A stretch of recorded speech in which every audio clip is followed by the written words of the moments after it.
بسم اللہ الرحمن الرحیم، السلام علیکم، آپ کو خوش آمدید۔ میں ہوں سلمان مرزا اور آپ دیکھ رہے ہیں میرا YouTube channel some up with Salman Mirza. بہت شکریہ جناب، یہ ویڈیو دیکھنے کے لیے آپ نے وقت نکالا ہے، تہہ دل سے میں آپ سب کا شکریہ ادا کرتا ہوں اور میری دعا ہے آپ جہاں ہوں خیر و عافیت سے ہوں، صحت مند ہوں اور تندرست ہوں۔ جناب اگر آپ دعا زہرا کی گھر واپسی کے لیے دعا کر رہے ہیں اور پر امید ہیں تو ایک اچھی خبر آپ لوگوں کے لیے ہے جو میں آپ سے شیئر کرنے جا رہا ہوں۔ ویسے تو دعا زہرا کیس میں آج تک کوئی اچھی خبریں زیادہ نکل کر سامنے نہیں آئی، صرف ایک خبر کہ دعا زہرا کو بازیاب کرا لیا گیا، لیکن اب ایک بڑی خبر، چونکا دینے والی خبر، حوصلہ افزا خبر اور اچھی خبر نکل کر سامنے آ رہی ہے۔ ابھی میری بات ہو رہی تھی جناب، میں اکثر پنجاب میں ہمارے جو رپورٹرز ہوتے ہیں ان سے روزانہ کی بنیاد پر دعا زہرا کے حوالے سے اپڈیٹ لے رہا ہوتا ہوں اور وہ بھی اس میں بہت اچھے طریقے سے کام کر رہے ہوتے ہیں۔ اب انہوں نے جناب ایک ایسی خبر دی ہے جو کہ آپ سے شیئر کرنے کو بنتی ہے، اور وہ وجہ کیا ہے؟ کیونکہ وجہ یہ ہے کہ ابھی تک اس سارے معاملے میں پولیس کی بددیانتی نظر آ رہی تھی۔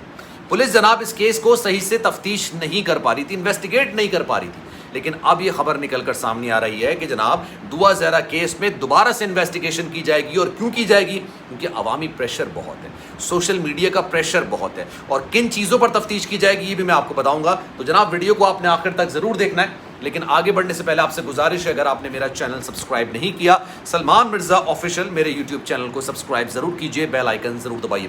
جناب اکثر لوگ یہ سوال کرتے ہیں، ایک عام انسان سوال کرتا ہے، میں عام انسان کا ذکر اس لیے کر رہا ہوں، عام انسان کو باقاعدہ سے ٹریننگ نہیں دی جاتی کہ آپ کو کیس کو کس طرح سے انویسٹیگیٹ کرنا ہے، کس طرح سے اس کے پوائنٹس نکالنے ہیں، کس طرح سے جناب آپ نے ان چیزوں کو انویسٹیگیٹ کرنا ہے، کس طرح سے آپ نے بیان لینا ہے، کس طرح سے جو جھوٹ بول رہا ہے اس سے سچ باہر نکلوانا ہے۔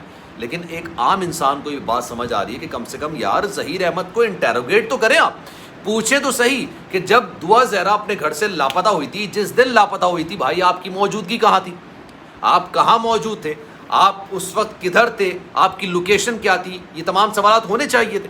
پھر دعا زہرا سے بھی سوال کرنا چاہیے کہ بھائی آپ نے جیب میں 10 روپے نہیں تھے، گھر کی چپل آپ نے پہنی ہوئی، گھر کے کپڑے آپ نے پہنے ہوئے، اور آپ اپنے گھر سے نکل پڑی اور آپ نے لاہور تک کا 1200 کلومیٹر کا فاصلہ طے کر لیا، یہ آپ نے کیسے کیا؟ یہ سوال بھی ہونا چاہیے۔ اب جناب ہمارے رپورٹر صاحب نے ایک اچھی خبر دی ہے، اور وہ یہ کہہ رہے ہیں جناب کہ کچھ بنیادوں پر دوبارہ سے انویسٹیگیشن کی جائے گی، لیکن اس کے لیے ایک پٹیشن دائر کرنا لازمی ہے۔ ابھی وہ پٹیشن تیار کی جا رہی ہے، اور اس میں سب سے پہلا پوائنٹ جو ہے وہ میں آپ کے سامنے رکھتا ہوں۔ جب دعا زہرا اور ظہیر احمد کو پولیس ڈھونڈ رہی تھی، جب تک دعا زہرا لاپتہ تھی، لاپتہ کا کیس جو ہے نا کراچی میں درج ہوا تھا، اور یہ اس کی کیس کی سماعت چل رہی تھی، آئی جی سندھ کو بلایا جا رہا تھا، ان کی سرزنش کی جا رہی تھی، ان کو ہٹانے کی بات کی جا رہی تھی۔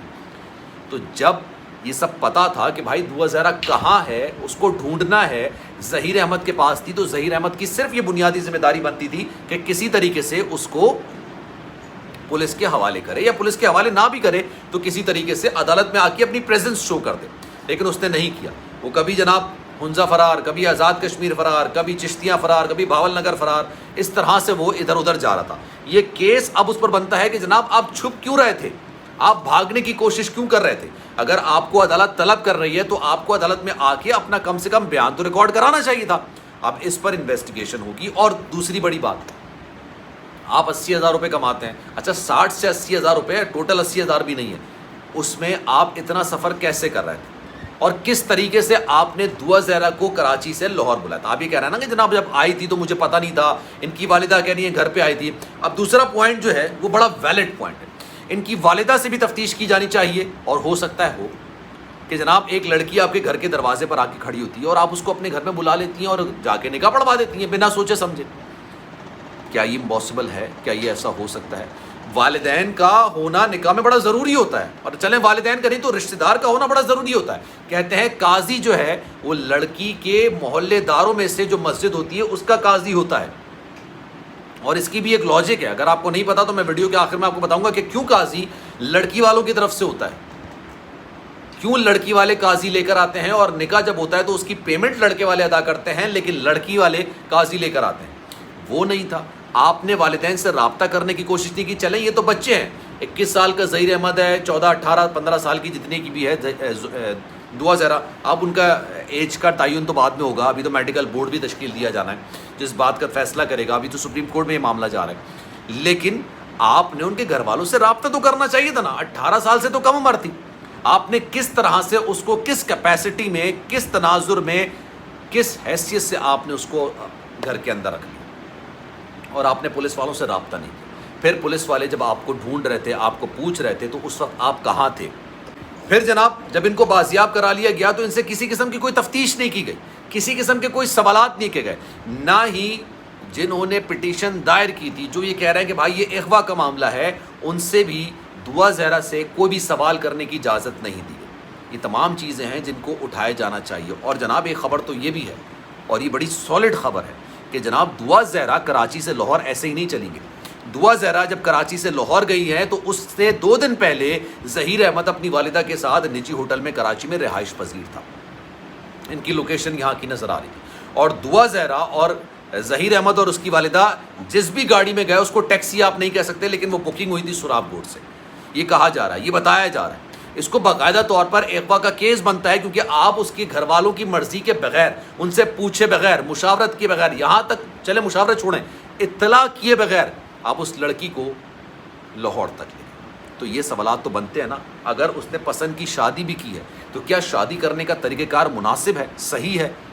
شادی میں اس کے گھر والوں میں سے کوئی بھی موجود نہیں ہے, کیا یہ مناسب ہے, کیا یہ صحیح ہے؟ قاضی جو اس بات کا بیان دے رہا ہے کہ بھائی میں نے نکاح نہیں پڑھایا, اس کو بھی چھوڑ دیا جاتا ہے, گواہ کو بھی چھوڑ دیا جاتا ہے. اب ایک پٹیشن دائر کرنے کی بات کی جا رہی ہے جناب, اور یہ ایک اچھی خبر ہے. پٹیشن دائر کی جائے گی اور اس کے بعد اس طرح کے بنیادی سوالات کیے جائیں گے, اور پتہ لگایا جائے گا, پوچھا جائے گا کہ کس کیپیسٹی میں, کس تناظر میں جناب یہ ظہیر اور اس کی والدہ یا اس کے گھر والے کس طرح سے معاملہ لے کے چل رہے تھے. ایک خبر تو یہ بھی نکل کر سامنے آ رہی ہے کہ جناب ظہیر کی والدہ کو پوری ان ساری سچویشن کا علم تھا, پتہ تھا.